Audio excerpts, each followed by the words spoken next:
kasih. Dia sedikit bicara. Ya. Kami berani begini karena kami dibikin dari bawah itu.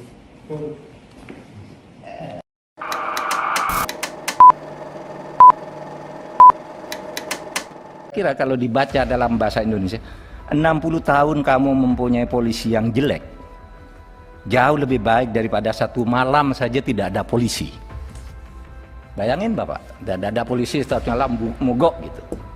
Malam aja, paginya sudah hilang negara itu. Menanggapi pernyataan dari Mahfud MD tadi, jangan-jangan saya curiga saat ini sudah beribu malam tanpa polisi. Mungkin secara de jure ada itu polisi, tapi secara de facto polisi malah menyalahgunakan wewenangnya. Apakah ini efek dari mubahalah atau tidak? Wallahu a'lam bishawab. Sebuah video dengan durasi beberapa detik, kira-kira cuma 13 detik, saat ini viral di media sosial.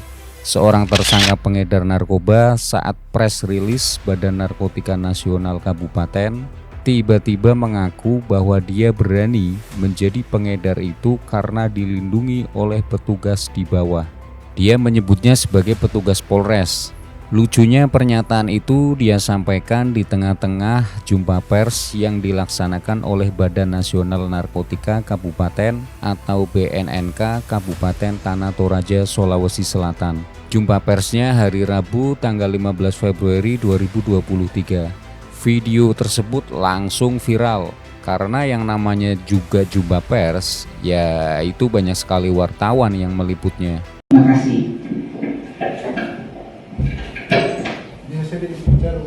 Ya. Kami berani begini karena kami dibikin dari bawah itu. Suara videonya memang agak kurang jelas, tapi dalam video tersebut dikasih title. Mungkin untuk memperjelas isi video tersebut. Si tersangka tadi diekspos ke media sosial, dia bicara kurang lebih seperti ini. Saya sedikit bicara Bu, kami berani begini karena kami dilindungi dari bawah, Polres. Itu kata salah seorang tersangka dan dia tadi kelihatan kan bagaimana si tersangka pengedar narkoba tersebut menyela pada saat sesi konferensi pers.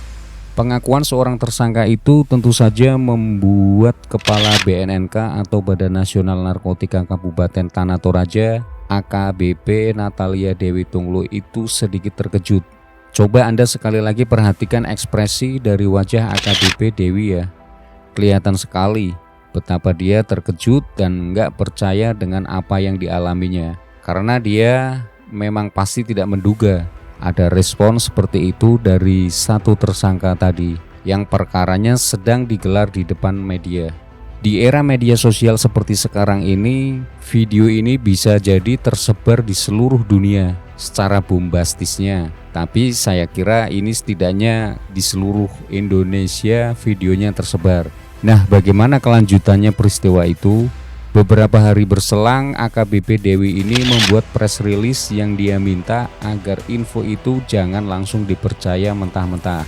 Info dari si pengedar narkoba tadi, kata dia, namanya juga keterangan dari tersangka, jadi harus diuji dan harus dibuktikan sehingga tidak ada fitnah atau mendolimi orang. Bisa saja katanya tersangka itu mengaku-ngaku karena sudah tertangkap. Dewi juga menyatakan bahwa saat ini dia telah berkoordinasi dengan kepolisian untuk menyelidiki dan mengungkapkan apakah betul ada oknum yang terlibat dalam peredaran narkotika di wilayah Kabupaten Tanah Toraja dan Toraja Utara. Namun demikian informasi ini, kata dia, tetap kami tindak lanjuti dan kami dalami. Hal yang telah dilaksanakan adalah berkoordinasi dengan Kapolres Toraja Utara sebagai ankum dari oknum yang disebutkan. Ankum ini atasannya yang menghukum ya. Jadi artinya kalau dalam kasus ini di Polres itu angkumnya atau atasannya yang menghukum. Kenapa nggak disebut anggota Polres gitu ya? Ini angkumnya adalah Kapolres ya, Kapolres Toraja Utara. Selain itu, kata Dewi, dia telah memerintahkan kepada penyidik untuk melakukan pemeriksaan terhadap tersangka. Jadi kami mohon waktu dan dukungan moralnya agar masalah ini bisa dibuktikan dan dipertanggungjawabkan. Itu harapan Dewi. Viralnya video tersebut ternyata juga sudah mengundang perhatian dari Direktorat Tindak Pidana atau Kriminal Mabes Polri. Bareskrim Mabes Polri katanya langsung memerintahkan Direktorat Reserse Narkoba Polda Sulawesi Selatan untuk melakukan penyelidikan. Saya sih sudah perintahkan di Res Narkoba Polda Sulsel untuk menyelidiki. Itu penjelasan dari Direktur Tindak Pidana Narkoba Badan Reserse Kriminal Mabes Polri Brigjen Krisno Siregar, seperti yang dilansir dari kompas.com. Dan Krisno mengatakan kebenaran dari pernyataan tersangka itu harus diperiksa terlebih dahulu. Dia menyatakan memang ada oknum, kata dia, yang terlibat membackup kegiatan tindak pidana. Maka kalau itu memang ada, maka wajib ditindak oleh bidang profesi dan pengamanan. Dan dalam hal ini tentu yang harus menangani adalah bidang propam dari Polda Sulawesi Selatan, karena Toraja Utara itu berada di bawah Polda Sulawesi Selatan. Kalau anggota Polri yang di Polda Sulawesi Selatan, bidang propam wajib turun, kata Krisno. Soal anggota Polri memainkan barang bukti narkoba atau bahkan bermain jual beli narkoba itu bukan hal yang baru ya. Yang paling menghebohkan saat ini kasusnya tengah disidangkan di Pengadilan Negeri Jakarta Barat, yakni kasus ini luar biasa karena melibatkan mantan Kapolda Sumatera Barat Irjen Polisi Teddy Minahasa. Peristiwa ini cukup mengejutkan publik karena Teddy Minahasa ini sedang dalam proses dipromosikan untuk menjadi Kapolda Jawa Timur. Karena Kapolda Jawa Timur sebelumnya itu dicopot dari jabatannya karena tragedi Kanjuruhan. Tapi di tengah peristiwa itu kemudian terjadi Teddy Minahasa ditangkap karena masalah narkoba. Dan banyak waktu itu yang mencoba mengaitkan apakah ini bagian dari balas dendam dari gengnya Ferdy Sambo. Teddy Minahasa ditangkap dan kemudian ternyata dia menyeret mantan Kapolres Bukit Tinggi AKBP Dodi Prawiranegara. Dan yang mengejutkan itu melibatkan sejumlah perwira di level bawah Polda Metro Jaya. Jadi mereka ini dituduh menggelapkan barang bukti narkoba seberat 5 kg. Barang bukti tersebut kemudian melalui Kapolsek Kalibaru Jakarta Barat dijual ke bandar narkoba di Kampung Bahari Jakarta Utara yang dikenal namanya Alek Bonpis. Nah, jual beli barang bukti narkoba itu sebenarnya ini bukan yang pertama kali terjadi ya.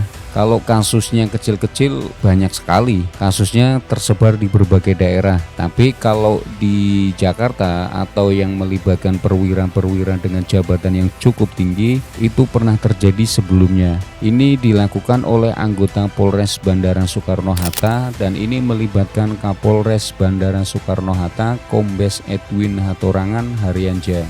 Dia terlibat bersama dengan 10 orang anggotanya dari penjualan barang bukti tersebut. Kemudian Komisaris Besar Edwin Hatorangan ini mendapat setoran sebesar 7,3 miliar dalam bentuk dolar Singapura dan juga dalam bentuk rupiah. Dan kemudian kasusnya ini bergulir di sidang kode etik karena kasusnya terbongkar dan Kombes Hatorangan ini dipecat dengan tidak hormat. Kasus ini waktu itu sedang ramai-ramainya persidangan kode etik geng Sambo. Jadi media tidak terlampau menarik perhatian pada waktu itu. Dari beberapa contoh tadi mungkin ini hanya kasus yang terbongkar. Mungkin yang tidak terbongkar ada lebih banyak lagi. Karena tidak menutup kemungkinan ya kasus-kasus yang lain yang serupa itu terjadi dan salah satunya itu yang terjadi tadi di Tanah Toraja, Sulawesi Selatan.